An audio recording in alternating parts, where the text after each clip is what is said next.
Nicolas, il était derrière la caméra. C'est dur de passer devant. Hein, et il a fait une entrée excellente. J'ai envie de faire un petit... Et vous savez quoi? Conseil de classe. J'ai envie de faire un petit conseil de classe comme ça. Sans rigoler, un petit conseil de classe improvisé. Alors moi, le meilleur, c'est Guillaume, j'entends. Elle veut pécho, elle aussi. Même quand je suis pas d'accord avec lui, et ça arrive souvent, je le trouve toujours pertinent, étayé et toujours calme. Et plus mauvais élève, c'est Bernard Montiel, mais vraiment sans hésiter. Moi, c'est le plus gros susboule de la Terre. Il dit n'importe quoi quand il sait pas quoi dire. Il sort des mots qui sortent nulle part de son cerveau. Il est insupportable. C'est vraiment le plus nul. Vous savez pourquoi? Parce que ça s'est mal passé tout à l'heure en loge. Mais vous l'aimez quand même. Mais je l'adore. Et vous avez vu, hein, pour les chroniqueurs, le meilleur chroniqueur, c'est Guillaume Janton. Ouais. Et le moins bon, c'est Bernard Montiel. Qu'est-ce que, moi, je ne vais pas vous interroger sur la voyante, tout ça. Qu'est-ce que vous voulez dire à Carla ce soir? Je voudrais dire, Carla, franchement, tu es mon bébé, tu es mon sang, tu es ma vie. Et depuis que tu es partie, de toute façon, tout s'est écroulé autour de moi, avec l'amour de ma vie. Parce que tu me manques, tu es ma vie. C'est comme s'il me manquait de l'eau. On meurt si on manque d'eau, Carla. Mais je voulais pas, parce que tu vois, je voulais pas t'embêter pendant 7 ans qu'on ne s'est pas vu. Je te dis la vérité, Carla. C'est que tu as vu que je buvais, je voulais jamais que tu me voies en train de boire. Je sais que tu as honte pour moi et que tu as tout supporté pour moi, mais ça, c'est trop honteux et je le comprends, Carla. Raphaël, moi, ce que je pense, j'espère que cette histoire, ça va peut-être être un mal pour un bien et que ça va vous permettre de retrouver votre fille, Carla, que vous allez pouvoir vous retrouver. Non mais, si vous voulez, je veux dire, si vous commencez par l'invective, attendez-vous à ce que je vous réponde. Hein. C'est le principe du contradictoire, monsieur. C'est un élément qui nous échappe un peu. Vous n'êtes pas ici. Non mais monsieur, je veux dire, c'est pas parce que... Vous savez, monsieur... Vous êtes ravi d'avoir un peu d'audience ici, ça vous fait plaisir. Je pense que la lumière du plateau vous monte au cerveau.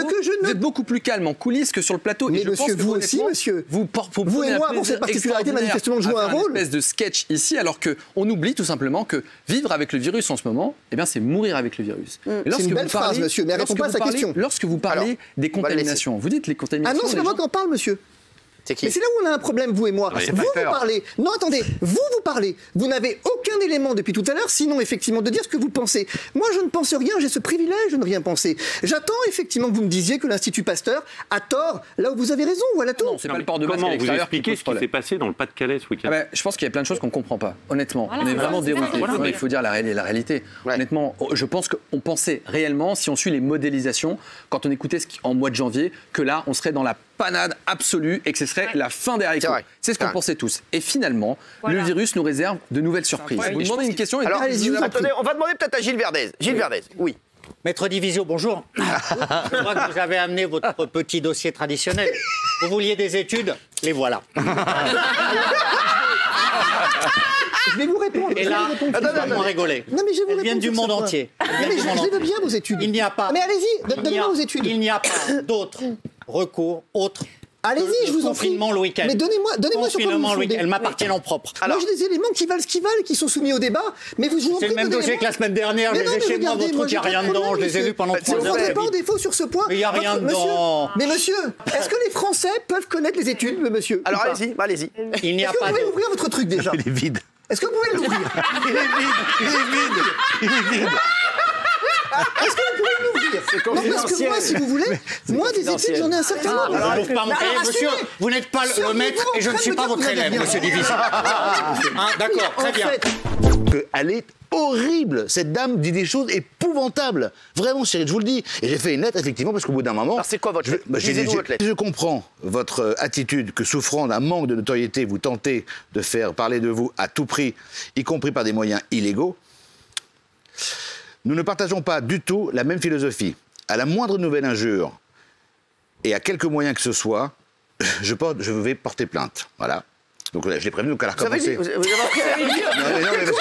Mais j'ai pas mes lunettes. Oh, quel bâtard celui-là alors. Je ne vois rien, je n'ai pas vu. Il y a des cours de lecture quand même. Oui, mais bon, bref.